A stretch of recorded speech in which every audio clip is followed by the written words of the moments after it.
Politics. ఎన్నికల తరువాత రాష్ట్రంలో జరుగుతున్న పరిస్థితులను చూస్తే ఎందుకు ఇలాంటి పరిస్థితులు జరుగుతున్నాయి? ఎన్నికలకు ముందు ఇంత గొడవలు లేవు, ఎన్నికల సమయంలోనూ చాలా తక్కువ గొడవలే చూసాం. బట్ ఎన్నికలు అయిపోయిన రోజు మధ్యాహ్నం నుంచి కావచ్చు, లేకపోతే ఈవినింగ్ నుంచి చాలా ఇష్యూస్ రాష్ట్రంలో జరుగుతున్నాయి. శాంతి భద్రతలకు కూడా విఘాతం కలిగించేలాగా జరిగిన సంఘటనలను చూస్తుంటే చాలా ఆశ్చర్యం వేస్తుంది. ఎందుకంటే ఏ పార్టీకి ఆ పార్టీ మేమే గెలవబోతున్నామని చెప్పుకుంటున్నారు. ఎన్నికల రోజు ఒకసారి మనం గుర్తు చేసుకుంటే ఉదయాన్నే మహిళలు గాని వృద్ధులు గాని ఎన్నికల బూతుల దగ్గరికి తరలి రావడం అనేది చాలా ఆశ్చర్యం కలిగించింది. ఎందుకంటే భారీ ఎత్తున వాళ్ళు వచ్చిన తీరు ఈసారి 80% వరకు ఓటింగ్ జరగొచ్చు అని చెప్పేసి, ఓటింగ్ పర్సెంటేజ్ ఉండొచ్చు అని చెప్పేసి చాలా డిస్కషన్ జరిగింది. అనుకున్నట్టుగానే 83% ఓటింగ్ పర్సెంట్ జరిగి చాలా ఆశ్చర్యపరిచిందని చెప్పుకోవచ్చు. ఇది ఒక రికార్డుగా కూడా, ఇది హై వోల్టేజ్ ఎలక్షన్ గా కూడా అందరూ అభివర్ణించారు అని చెప్పుకోవచ్చు. అయితే ఇప్పుడు ఏం జరిగింది? ఎక్కువగా మహిళలు రావడం గాని, లేకపోతే వృద్ధులు రావడం గాని వైసీపీకి ఒక పాజిటివ్ సంకేతాలుగా మనం చెప్పుకుంటే, టీడీపీకి కొంత నెగిటివ్ అనిపించిందని చెప్పుకోవచ్చు. బట్ రెండు పార్టీలు కూడా చెప్పుకుంటుంది ఏంటంటే, వైసీపీ ఆ క్రెడిట్ ని, అంటే మహిళలంతా కూడా జగన్మోహన్ రెడ్డికి వేయడానికి ఉధృతంగా వచ్చారు అని వైసీపీ చెప్తుంది.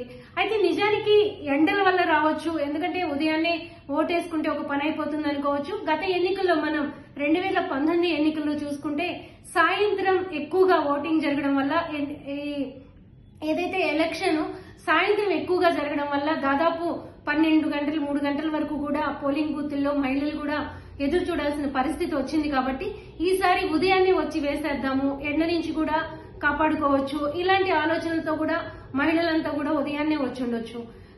అయితే ఇక్కడ టీడీపీ ఏమంటుందంటే, జగన్మోహన్ రెడ్డి పథకాలు ఇచ్చాడు కానీ నెక్స్ట్ తన మేనిఫెస్టోలో మహిళలకి తమ మేనిఫెస్టోని మించి జగన్మోహన్ రెడ్డి మేనిఫెస్టో వాళ్ళని రంజింపజేయలేకపోయింది.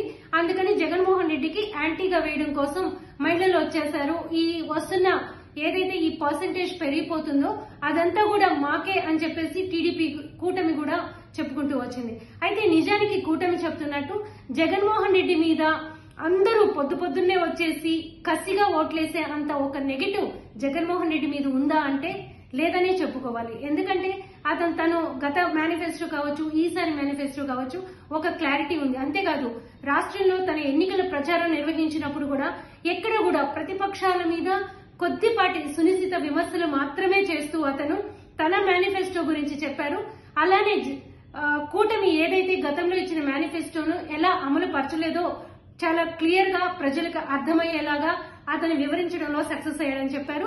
అదే విషయాన్ని మేధావులు కూడా, రాజకీయ విశ్లేషకులు కావచ్చు, జగన్మోహన్ రెడ్డి ఒక టార్గెటెడ్ గా తన కమ్యూనిటీ, అంటే కమ్యూనిటీ మీన్స్ ఓట్ల కమ్యూనిటీని పోగొట్టుకోకుండా ఉండడం కోసం, వాళ్ళందరినీ తన వైపే ఉంచుకోవడం కోసం తన పథకాల గురించి కావచ్చు, నెక్స్ట్ తను చేయబోయేది కావచ్చు, విశ్వసనీయత విషయంలో కావచ్చు, నమ్మకం విషయంలో కావచ్చు, ప్రజలకు ఒక క్లారిటీ ఇచ్చారు అని చెప్తున్నారు.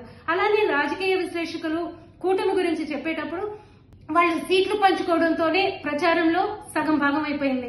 ఆ టైంకి జగన్మోహన్ రెడ్డి సిద్ధం కంప్లీట్ అయిపోయింది.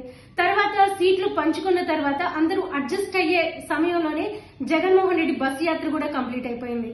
సో ఈ ఏదైతే కూటమి వెనుకబడి ఉందో, ఇంకొకటి కూడా వాళ్ళ మేనిఫెస్టోలో కూడా ఒక నమ్మకాన్ని ప్రజలకు కలిగించలేకపోయారు అనేది రాజకీయ విశ్లేషకులు చెప్తూ వచ్చారు. అయితే ఇది అంతా కూడా ఎలక్షన్ వరకు బాగుంది, ఎన్నికల ప్రచారం వరకు ఏ పార్టీకి ఆ పార్టీ కూడా వాళ్ళ ప్రయత్నాలు 100%, 120% కూడా వాళ్ళు చేశారు గెలుపు కోసం. బట్ ఎందుకు ఎన్నికల రోజు మధ్యాహ్నం నుంచి గొడవలు ఎందుకు జరిగినాయి అంటే, ఇద్దరిలో ఒకరికైతే భయం కలిగింది. అది టీడీపీకి వైసీపీకా అనేది మనం అప్రస్తుతం.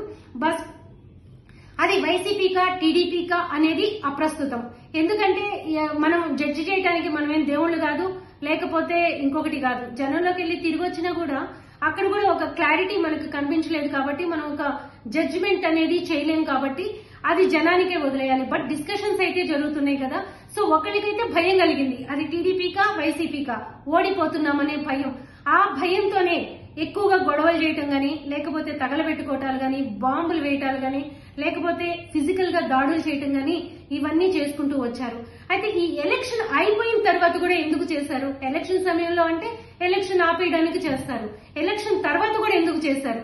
అంటే వాళ్ళ టార్గెట్ ఏదైతే జూన్ 4 ఉందో కౌంటింగ్ రోజుని టార్గెట్ గా చేసే ఈ గొడవలన్నీ కూడా జరుగుతున్నాయి. అంటే రేపు ఈ భయపడిన కూటమి కావచ్చు, భయపడిన వైసీపీ కావచ్చు, అంటే ఓడిపోతామనే భయంతో రేపు కౌంటింగ్ రోజు కూడా అక్కడికి ఏజెంట్స్ రాకుండా ఉండడానికి వాళ్ళందరినీ భయభ్రాంతుల్ని చేయడం కోసం చేస్తున్న ప్రయత్నంగా మనకు కనిపిస్తుంది. ఇదే విషయాన్ని ఇంటెలిజెన్స్ వర్గాలు కూడా ధృవీకరిస్తున్నాయి. కాబట్టే ఆంధ్రప్రదేశ్ లో ఇప్పుడు ఎన్నికల కౌంటింగ్ తర్వాత ఎవరు గెలవబోతున్నారు అనేది తెలిసినా కూడా ప్రమాణ స్వీకారం చేసి గొడవలన్నీ సద్దుమణిగి ముఖ్యమంత్రిగా ఎవరైతే ప్రమాణ స్వీకారం చేస్తారో వాళ్ళకి ఒక కన్వీనియంట్ గా ఉండే వరకు కూడా ఈ ఏదైతే సెంట్రల్ బలగాలని రాష్ట్రంలో ఉంచాలని ఇంటెలిజెన్స్ వర్గాలు ఇచ్చిన నివేదిక ప్రకారం జరిగినాయి అని చెప్పుకోవచ్చు.